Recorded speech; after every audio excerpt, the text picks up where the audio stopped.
Lebetkin, the Rabbi from another planet. Please like, share, and subscribe, and ring that little bell. Ring the little bell so you're notified when new videos drop. And yeah, we're always fascinated in what might be, what might have been, what might be, what could have happened. You know, we're fascinated on every level. I guess that's why we love science fiction, right? We think what's going to be, what's going to happen.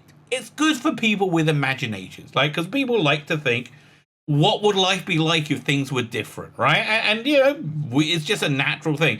I guess that's why the Mirror Mirror episode of Star Trek is so incredibly enduring, because it just does that. It takes something that you knew and you know very, very well, and you look at it through a different way, right? You look at it through a totally different way of experiencing it.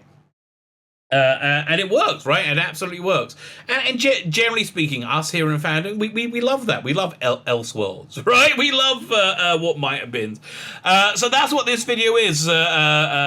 Facebook threw up this article on Variety for me the other day.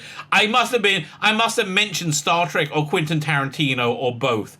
And with the many intelligent listening devices that I have carrying around me all the time, you know, my TV, my phone, my computer, must have heard it and said, "Oh, we better suggest that to him for it, right? We better suggest that so he can look at it." Well, I guess that's just the world we live in now, right? I guess we live in a weird totalitarian future that we didn't even know was coming. Man, I wish I could go back in time and write stories about what life would be like today, because people will be like, really? That's a bit crazy, isn't it? That's a bit crazy. Anyway, so this article is all about the Quentin Tarantino take on Star Trek that never happened, and oh my god, what an expression of stupidity and insanity that it never happened. I mean, like, you've got such an incredibly failing franchise like Star Trek Discovery. Star Trek Discovery is why I'm thinking about it, because I do recaps and reviews of Star Trek Discovery because it's so awful. Nobody can really believe how bad it is, right? You can just not believe how bad it is, but it's so hard to do. I have to break the episode into three. I have to do it over 3 days because it's just so terrible. But Star Trek is an incredibly failing franchise, and the thing is, people think, franchises will never go away. Really? When's the last time you saw a Tarzan movie, right? Or a Flash Gordon, Buck Rogers? Seen many of them recently? No, these are dead franchises. Robin Hood, dead franchises, right? And Star Trek was a living, breathing franchise, and it's pretty much a dead franchise now. Yeah, and that they didn't rush and grab Tarantino to do his take on it. If they wanted to be forward-looking, like look to the future, like I was talking about just now. What an incredible event this would have been on Paramount Plus or whatever they call it. Like the Chris Pine, Zachary Quinto Star Trek crew doing a mini series, like event mini series directed by Quentin Tarantino, much like Peacemaker over on HBO Max. It would have been really, really huge, and they are stupid beyond stupid that it didn't happen, right? Generally speaking, that's what to do with all these failing franchises. Have them be about stories for once. Have them be about creative visions, not about platforms. Wouldn't that be wonderful? Wouldn't that be fantastic? Anyway, so let's we're going to look at this article that hopefully will tell us everything we want to know about the Star Trek that we're never, ever going to see in this reality. If you can get yourself in a transporter accident, try and get yourself into the Earth that has the Tarantino Star Trek. Wouldn't that be great? Fine, before we get into it, like, share, subscribe. All those things are very, very nice. Thank you very much. I am very, very, very appreciative of you liking, sharing, and subscribing. I don't really know any other way of saying it. I am very, very appreciative of it. Thank you very much. Comment, let me know what you think. Definitely let me know what you think on this one. I endeavour to try and respond to all of your comments. I really, really do. The replies to my replies, not so much. I try. I really genuinely try, but I fail. Okay, but if you go to the trouble of telling me what you think, I'm interested in hearing. I am genuinely interested in hearing. And B, thank you very much. It's a huge compliment, right? That I say something that you go to the trouble and commenting on. It's really lovely. Okay, so it's a good thing. Thank you very much. So like, share, subscribe, comment, sign up to my Substack. It's in the video notes right now. It's my newsletter goes out every day. I put a bunch of comics out on it. I have a paid one, which I've got to get a lot more comics out on this month. Right, it's been a bit of a slow month there. I will definitely deliver. I've still got 8 days left. I will definitely deliver. Hopefully today. Depends how early I get these videos done. So like, share, subscribe, comment, Substack. All those things are freaking awesome things. You know what else would have been a freaking awesome thing? This over here, the Quentin Tarantino Star Trek. Oh, I'm so gutted, right? I am so gutted. And this story is in Variety because the new Star Trek, the Chris Pine crew are doing a new Star Trek movie. They don't know what, they don't know how, they just know the market research said they quite like them. And they quite like them because they were good, quite frankly. What happened to Tarantino's Star Trek film? Every detail about his cancelled pitch. Well, I hope it is. Paramount confirmed this week that WandaVision director... That's never a good news, is it? WandaVision director Max Schachman will head into production on a new Star Trek movie later this year with Chris Pine, Zachary Quinto, Zoe Saldana, Carl Urban, John Jones, and Simon Pegg reprising the roles for the fourth go round on the big screen. Such a stupid idea, right? It's so stupid. And it's going to be about the same as Star Trek Into Darkness, Star Trek Beyond. Not very good, right? Is my guess right now. Why? Because it's not story first. Story first. And why? I don't think this guy Max Schachman has established himself as a storyteller. Right? He's established himself as somebody who, a jobbing director who will do your bidding. Okay, so let's see. For Quentin Tarantino fan, the news remains the latest reminder that the Oscar winner's Star Trek movie remains dead, at least for now. Oh, really? Oh, now you give me hope. Tarantino fans were sent to a frenzy in 2017 when it announced that Paramount and Star Trek producer J.J. Abrams loved Tarantino's pitch as a new Star Trek movie and were assembling writers to flesh out the idea. Tarantino ultimately partnered with the Revenant screenwriter Mark L. Smith. Now listen, have you seen The Revenant? That's not a chuckle fest, okay? That's not like a light-hearted, laugh a minute fare. Not at all. No, that's very, very heavy and long, right? With Leonardo DiCaprio eating a bear's heart. I think he actually ate a real bear's heart for it. I don't know. It's not cheery, right? Okay. Writing a Star Trek film based on Tarantino's idea, who, while Tarantino busy finishing making post-production for Once Upon a Time in Hollywood. So why did they put it as a comic book, for God's sake? Smith revealed... Who's Smith? The name of the writer? Mark Smith. Smith revealed on the Bulletproof Screenwriting podcast in August 2021 that J.J. Abrams' production company Bad Robots gave him a call on Tarantino's behalf. They just called me and said, hey, are you up for it? Do you know how much you make for a script? Like, the beginning pay is like $50,000. Why would you say no? Okay, why would you say no? Do you want to do it? Quentin wants to hook up. And I said, yeah. Well, what? Again, I'm not seeing the downside. And the screenwriter said, and that was the first day I met with Quentin Tarantino.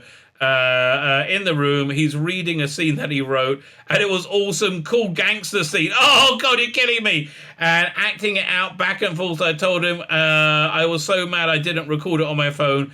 It would have been valuable and amazing. It would have been. Oh, it would have been absolutely valuable, amazing. Tarantino intended to bring Pulp Fiction vibe to Star Trek with an idea that was largely earthbound, set in a 1930s gangster setting. Okay, so this is it. Yeah, so it's basically a piece of the action. Tarantino's pitch appeared to be taking inspiration from a piece of the action, the 17th episode of the second season of the original Star Trek. The installment, which aired in '68, followed the Enterprise crew as they land on their Earth-like planet in with 1920s gangster culture, right? Because it was cultural contamination from a starship that was there 100 years before and left a book on gangsters, right? And it's a fun idea. What it really was, they wanted to use the stuff on the lot, right? They have gangster sets, they have gangster costumes. They're like, let's just do that. We don't have to we don't have to go and paint that rock into a different color to an alien planet. So I was going. So Smith told Bullet about screenwriting. The screenwriting process started almost immediately after he agreed to work with Tarantino, adding, "I would go and hang out at his house one night, and we would watch gangster films." Oh man, you're kidding me! That's what it would have been. We were there for hours. We were just kicking back and watching gangster films, laughing at the bad dialogue, and talking about how it would bleed into what we wanted to do. So yeah, I get the feeling you're going to get kind of a Truman Show kind of feel. Do you remember in Truman Show when his wife was like doing an ad for knives? He said, "I really like these knives," or whatever it was. And what was his name? Truman. Jim Carrey. Jim Carrey. It was very good in that movie. Jim Carrey's like, "Who are you talking to? This is insane." So you would have had like this very artificial gangster thing, people, and they were interacting with the more naturalistic Star Trek crew. Sounds glorious to me, right? Sounds fantastic. According to this, Tarantino's Star Trek idea was really wild in his very own cool episode. The plot included a little time travel stuff going on, and we had a lot of fun with Chris Pine's Captain Kirk. Tarantino fans expected the director to go all in on Pine, considering Tarantino's outspoken love for the actor. Yeah, I for good reason. I think he's a solid actor, Chris Pine. Really is. Tarantino has called the Pine starring Unstoppable. I never seen it. One of his favorite action films, and he had nothing but praise for Pine's performance in the 2009 Star Trek reboot. Honestly, the casting and the acting throughout this Star Trek crew has been excellent. It's the scripts, right? Certainly scripts for Star Trek Into Darkness. Even the name was garbage. Star Trek Into Darkness. It was just bad. I'm sorry that everything about it was bad, and it wasn't story led. That was really the bottom line. It was event led rather than story led, which is, we got to get back to story led storytelling. Otherwise, because they're not bloody stories, right? They're just, I don't know, media bits. What's the word again? Widgets, media widgets. Yeah, for us to consume. No, tell us a story. I thought Chris Pine did a fantastic job, not just playing Captain Kirk, but playing William Shatner's Kirk. Yeah, I agree with you. He is William Shatner. William Shatner, Tarantino once told MTV. He's not just another guy. He's William Shatner's Captain Kirk, and Zachary Quinto is literally Leonard McCoy. Yeah, Leonard Nimoy, right? Leonard Nimoy, because they both had the same scene together. He's his Spock. They're effing nail it. They just nail it. They do, right? And that scene in the first Star Trek movie where he turns down the position in the Vulcan Science Academy and he says, "Live long and prosper," and you can tell how pissed off he is. It's just a really fantastic piece of acting, a really wonderfully layered piece of acting. And I think that's why that JJ Trek, really, that first one, we also loved it, right? It's kind of the same thing with Force Awakens. Tarantino's Star Trek was widely believed to be R-rated, although it was never confirmed. I bet it wasn't, right? I bet it wasn't. Fans were expecting R rating given the graphic nature of Tarantino's movie. It was also never confirmed that Tarantino would direct the script himself. Tarantino has maintained that he's retiring from feature filmmaking after his 10th directorial effort, but he's been very clear that he wants to move on to other things, like TV, right? Which is, I understand. Which means he only has one movie to make post Once Upon a Time in Hollywood. Fans question whether Tarantino would want an IP-based movie like Star Trek to be his curtain call. Tarantino revealed to The Consequences of Sound in December 2019 he was steering away from directing the Star Trek movie. The final blow arrived in January 2020 when Tarantino confirmed, "I think they might make that movie, but I don't think I'm going to direct it. It's a good idea. They should definitely do it, and I'll be happy to come in and give them some notes on the first rough cut." That sounds good. After Justin Lin's 2016 entry, Star Trek Beyond, underwhelmed at the box office with less than a 400 million worldwide. I wonder how much it cost to make. Paramount put a pause on the film franchise as it figured out what to do next. Yeah, I've seen what you done next. Not that, nothing good, right? Nothing good. Tarantino Smith's script was one of 3 potential Star Trek films in development.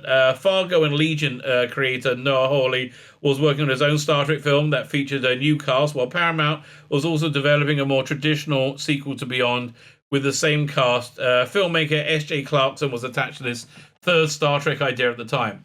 Why did they use the Tarantino script? I don't know. The Star Trek announced this week confirmed that the Beyond sequel with the returning cast is officially a go. I'm not going to believe it until they start filming it. Quite frankly, at this point, until you start filming it. Paramount announced in July 2021 that Shackman was hired to helm a new Star Trek movie. Again, I didn't really believe it until this bit. The cast of which was unclear at the time. Shackman is a prolific terrorism writer, including WandaVision, 6 Feet Under was good, Always Sunny in Philadelphia, Game of Thrones, Succession. Everything is better than WandaVision. House, everything is better than WandaVision. He's only directed one previous feature, the 2015 indie Cutbank with Liam Hemsworth and Billy Bob Thornton. That doesn't sound good for like a big sci-fi thing. As reported by Variety, Paramount did market research to determine whether or not there was still an audience for the Chris Pine and the 2009 reboot cast, given the long wait between Beyond and New Star Trek. Yes, because they're charismatic, good actors, right? That played characters that people loved. Yes, obviously there is. Okay, this really. Oh, what a shock.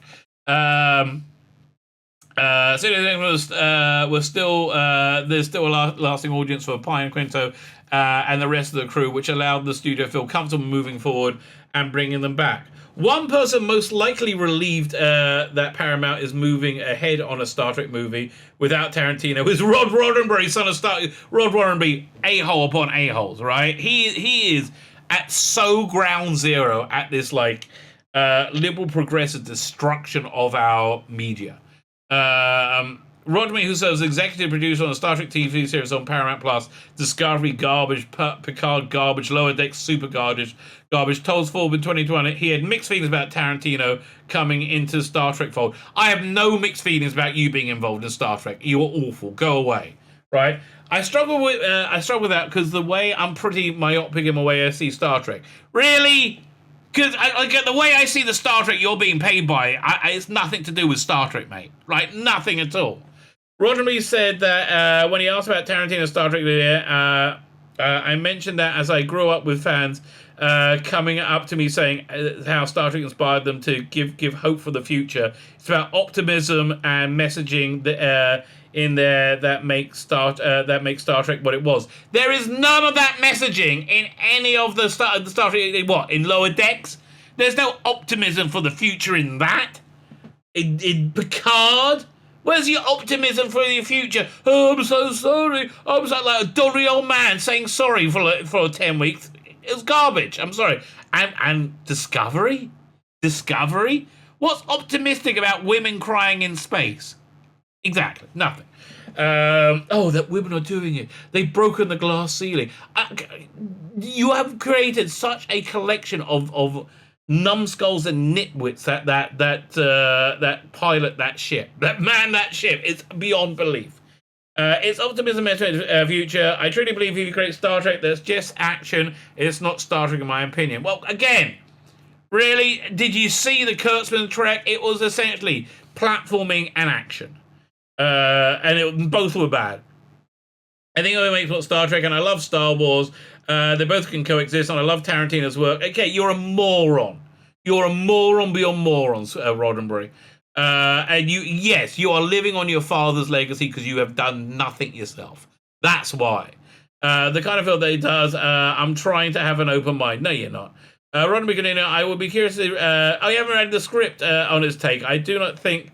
you could say we're doing a Reservoir Dogs style Star Trek. I'll be honest, that doesn't work for me, but he's a fan, and I think he's a fan. He probably understands to some degree that Star Trek has to have some messaging. Again, the messaging you've shoehorned into the current Star Trek is garbage. It's absolute garbage, and it's doing terribly. I know you get new series upon new series upon new series greenlit over and over and over again, right? No one's watching any of these series. You can't sell them internationally. It's failed beyond fair. The only thing it hasn't failed at is giving you a bloody paycheck, right? Wouldn't it be great if somebody with actual talent and storytelling ability was to come into your franchise? No, it wouldn't, because it'll make you look like the talentless schmuck that you are. So there we are. No good Star Trek in the future. Oh, what are the fan mails? No, we cancelled them as well. Nothing at all. Nothing at all. Star Trek. I just can't. I can't see it coming back. I can't see it coming back. I would love to hope it's going to. Right? I would love to hope so. But the way things are right now, I cannot see it coming back. My name is Tzvi Lebetkin, the Rabbi from another planet. Please like, share, and subscribe, and ring that little bell. Ring the little bell so you're notified when new videos drop.